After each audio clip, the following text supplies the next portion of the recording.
Hello, here in this we're going to start off the full Chapter 3 review. Question 1 says, find the vertex of the above equation and to show all your work. Now, remember the first thing to do when looking for a vertex is to use the formula negative b over 2a. And what that formula tells us is the x-coordinate of the vertex. And those a, b, and c values are alphabetical, so we have a is 2, b is 8, and c, which will come up later, is negative 5. So when I go to do the negative b over 2a, I always recommend starting off with the blank formula and then filling in the values from my equation. And when I do that for this one, we have an 8 as our b, and our a is 2. So we have a negative 8 over 4, and when we simplify that down to a negative 2, that tells us that the x-coordinate for our vertex is a negative 2. To find the y-coordinate, and this is true for any equation, when we have the x value, you find the y value by going back into your original equation and plugging in that x value everywhere that you have an x. So in this case, we are substituting in negative 2. Remember on this to do your exponent first.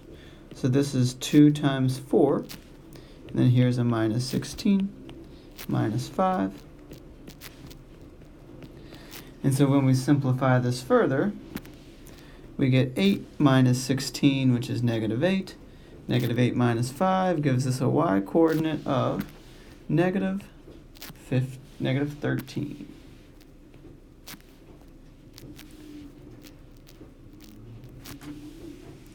All right. So now we have our vertex. It's going to ask us some other questions. It says state the y-intercept, the axis of symmetry, the domain and range. Axis of symmetry is always a vertical line, so you must have x is equal to.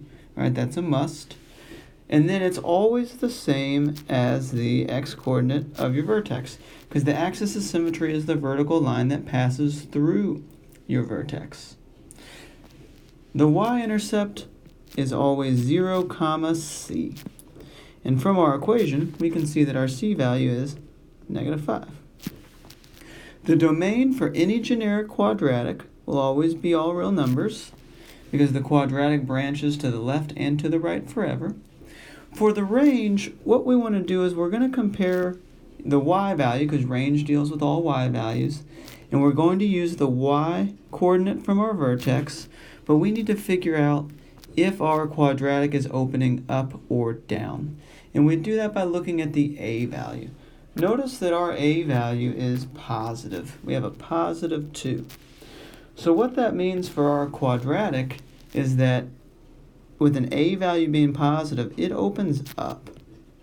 So somewhere on our picture here, we're going to have a quadratic that opens up, and the height of its y-coordinate is negative 13.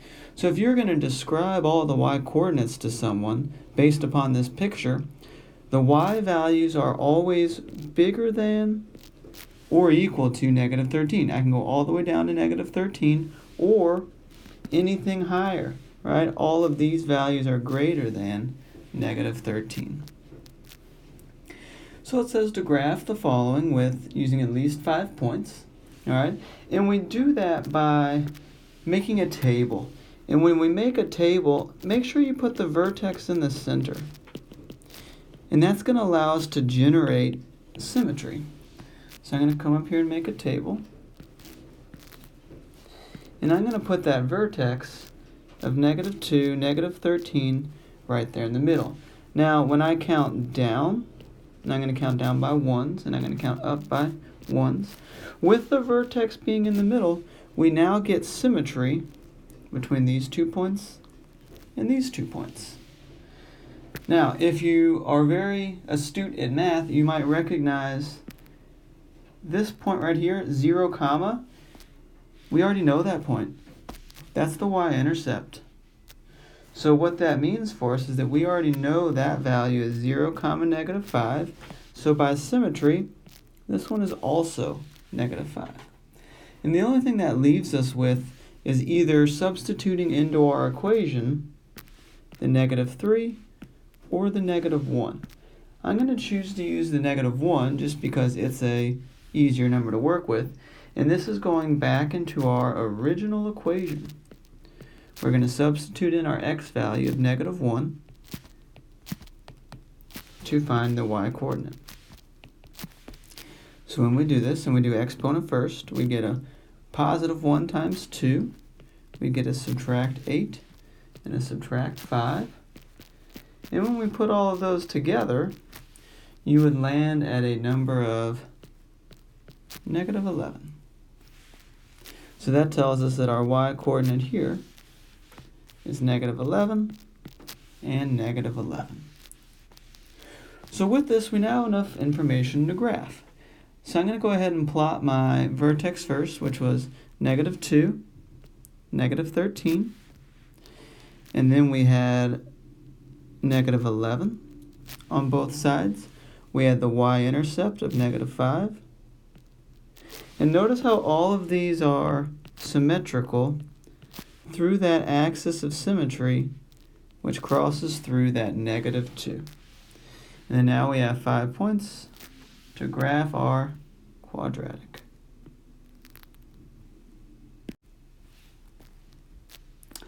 Next part, here is to factor the following equations. Now this should say expressions, because these aren't equal to anything. That is my mistake. And notice that none of these have equal signs, so they are not equations, they are expressions. Now this is saying, hey, if you can't factor well, you will need to seek some help. This comes into play in this chapter and in a very large way next chapter. Number 5.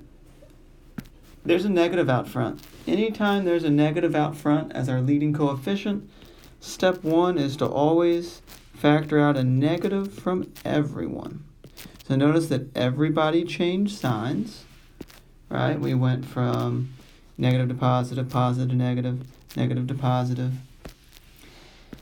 The negatives is going to stay out front. What we're left over to factor now is this piece. It's the easy type where a is 1, so we have x and x. And now I'm looking for numbers that multiply to a +18 and add to a -9. So that would be -6 and -3. There is our final answer. Now do keep in mind you could have had x minus 3 and then x minus 6. All right. Now this is just the review. This isn't going to reteach you factoring. If you have missed the boat on factoring, you will need to seek additional help to get you on track. And we can do that before or after school or with any of the different resources that we can determine together. So number 6 is not the easy type because there's a number out front. Anytime there's a number out front, you want to check, is it a greatest common factor? Can I divide everybody by 4 or maybe even a 2? And the answer is on this one, no. So we're stuck trying different combinations here. To get 4k squared, it could be 2k and 2k, because 2 times 2 is 4. It could also be 4k and k. All right, now which one is it? We don't know yet. Another thing to recognize on this one, though, anytime you recognize that first term is a perfect square and the last term is a perfect square, the ACT loves doing this. You want to check to see if this is a perfect square case. So I'm going to go ahead and check with the 2k and 2k and check to see if +3 and +3 is going to be correct. Now, it also could be +1 and +9. Right? But when you check this one with FOIL, so we get 4k squared, and we get a +6k, and a +6k, and then finally a +9, you will recognize that these middle two terms go back together to give us the original expression. So that means that this is the answer. However, you don't want to leave it like that because it's the same thing twice. You actually want to change that over to its perfect square case of 2k plus 3 squared. So you wouldn't want to leave your final answer like that. You'd lose a little bit of points on that. Okay? And if you're confused on why this one is not the answer, if you FOIL it out, you will see that you don't get that expression. You get something different. All right. Number 7, there's a number out front, so we always want to check for a GCF. This one does have a GCF. It's a GCF of 2. So the 2 is going to stay. These should be very easy for us. Anytime you see that we've got that middle term of 0, we know that that's going to be our 1 positive, 1 negative case. And then you simply square root that term on the outside, which in this case would give us the 7. That was the sum and difference of squares. All right. This one here is another easy type. There's no GCF to worry about. It's going to start off Z and Z. This one you might recognize, there's a perfect square. And you might have tried 1 and 36, you might have tried 2 and 18, but the only combination that multiplies to 36 and adds to 12 is plus 6 and plus 6. That would be another special case, perfect square, Z plus 6 squared. All right. On number 9, we have a negative, so we'll for sure do a GCF of a negative, and we will also be able to divide everybody by a 2. So everyone's getting divided by a negative 2 here, leaving us left over with this. The negative 2 will stay, and then we simply factor the easy type. So it's x and x, numbers that multiply to 64 and add to 16.